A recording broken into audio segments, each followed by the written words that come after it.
Alhamdulillah. Alhamdulillah Rabbil Alamin. Wassalatu wassalamu ala al-anbiya'i wal mursalin wa ala alihi wa sahbihi wa barik wa sallim amma ba'd. A'udhu billahi minash shaitanir rajim.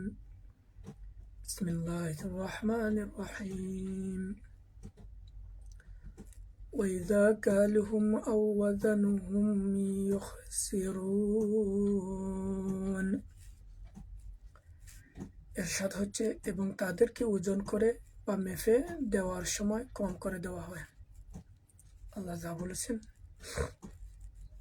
সত্য বলেছেন।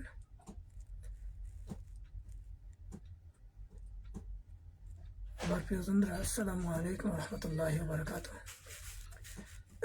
প্রিয়জনরা, আশা রাখি আপনারা যেখানে আছেন ভালো আছেন। আমি আল্লাহর রহমতে ভালো, আলহামদুলিল্লাহ।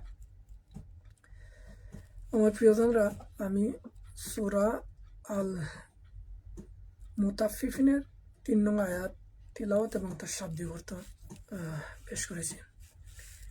এখানে আল্লাহ সুবহানাহু ওয়া তাআলা বিশেষ করে যারা ব্যবসায়ী,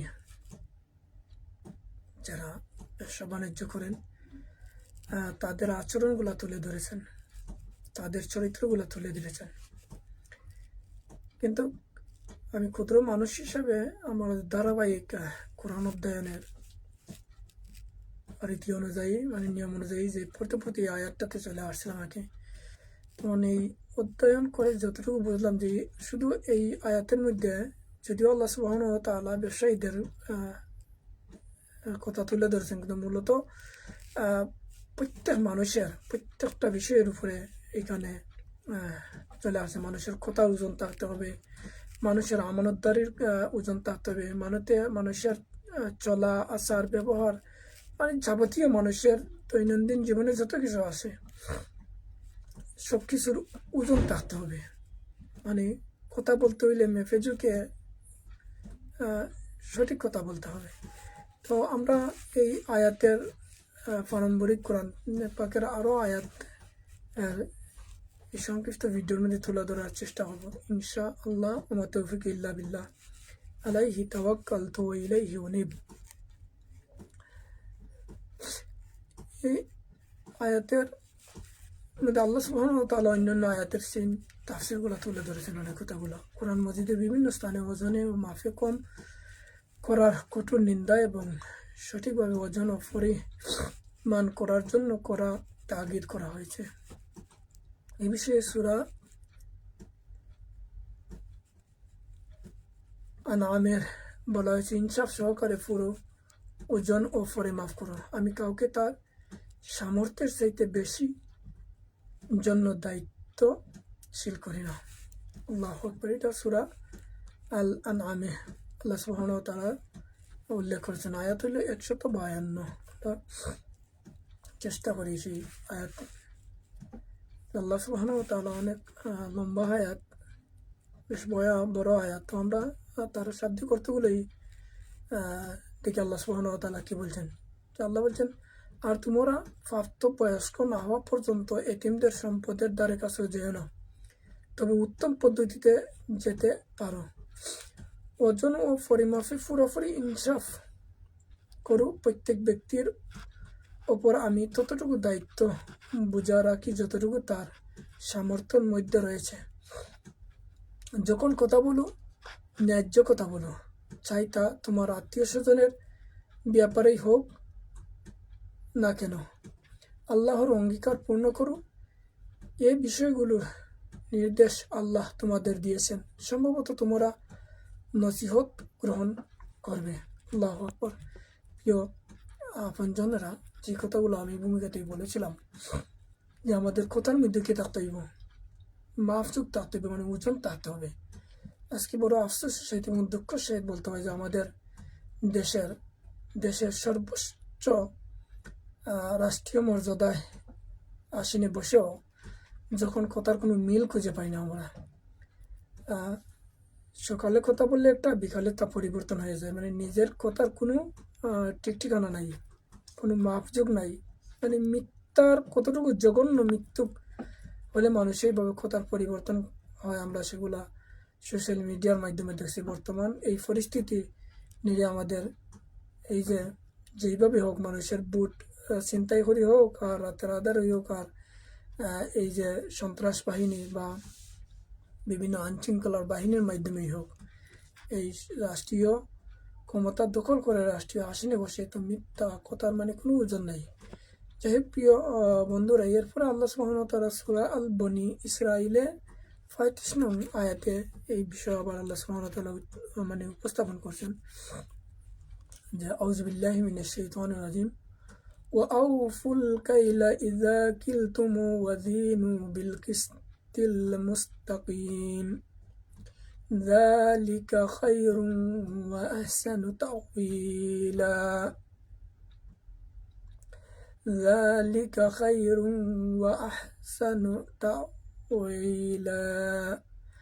মানে মেপে দেওয়ার সময় পরিমাপ মাত্র ভরে দাও এবং ওজন করে দেওয়ার সময় সঠিক দাঁড়িপাল্লায় ওজন করো, এটি ভালো পদ্ধতি এবং পরিমাপের দিক দিয়েও এটি উত্তম। এটা যারা সঠিকভাবে মানুষের মানে মাপার সময় পরিমাপ করে দেয় আল্লাহ সুবহানাহু ওয়া তাআলা তাদের গুণগুলা তুলে দিয়েছেন যে এটা উত্তম, এটা সর্বোত্তম কাজ। সেম একই কথা বলতে হয় যে মানুষ যখন কথা বলে তার আমানতদারিতা, তার সততা, তার সব কিছু এর কথার মধ্যেও যখন আল্লাহ অন্যান্য আয়াত আমরা সেগুলো দেখছেন আপনারা, আমি আয়াত উদ্ধৃতি দিচ্ছি, আপনারা তাফসীর সহ পড়লে আরও বিশাল পরিধিতে আপনারা জানতে পারবেন। উলামায়ে কেরাম তেনারা তো আলহামদুলিল্লাহ যথেষ্ট এই বিষয়ে জ্ঞান আছে।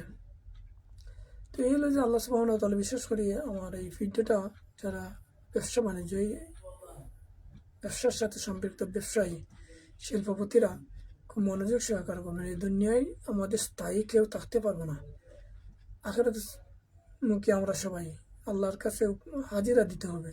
কিন্তু দুনিয়াতে যদি আমরা সৎ কাজ না করি, পরিমাণ মতো মানুষের মেপে যদি না দিই, মানে দেওয়ার সময় কম দিলাম আর নেওয়ার সময় আমরা একবারে মানে সঠিকভাবে নিলাম, আল্লাহ এগুলার নিন্দা জানাচ্ছেন এই আচরণগুলারে।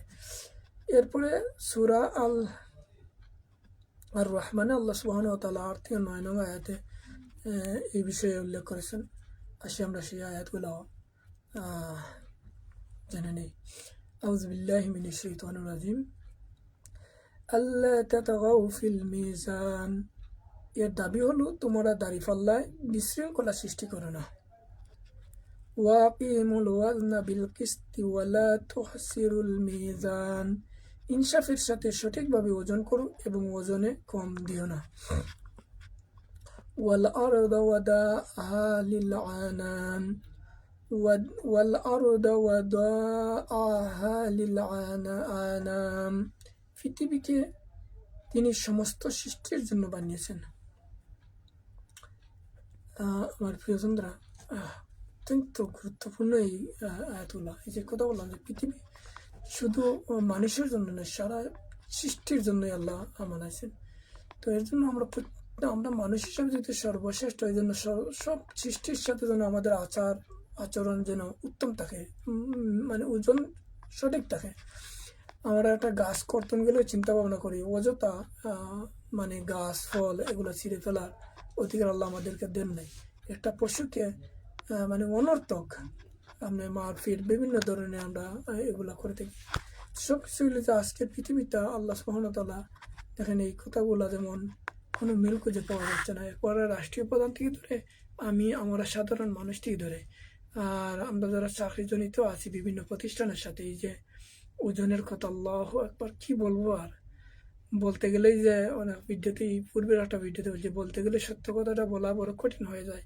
বলা কর্মজীবনে তো মোটেই নেই যে অসহায় আমরা মজলুম, মালিকের হুকুমও যেহেতু চাকরি করতেছি, জানি যে এটা কাজ ভালো করতেছে না, কিন্তু এরপরেও আমরা কি করতেছি। তো এইগুলো আমাদের যেমন মানে আমরা নিজেই জীবন্ত সাক্ষ্য। তো প্রিয় আপনজনেরা যারা ব্যবসায়ী আছেন এবং আমরা যারা মুমিন হিসেবে দাবি করি, বিশেষ করে আমাদের প্রত্যেক ক্ষেত্রের জন্য আমাদের ওজন ঠিক থাকে, কথায়, কাজে, কর্মে, আমানতদারিতায়। আল্লাহ সুবহানাহু ওয়া তাআলার কাছে সেই তৌফিক কামনা করতেছি। আল্লাহ যেন আমাদেরকে খাঁটি মুমিন হিসাবে জীবনযাপন করার তৌফিক দান করেন। আসসালামু আলাইকুম ওয়া রাহমাতুল্লাহ।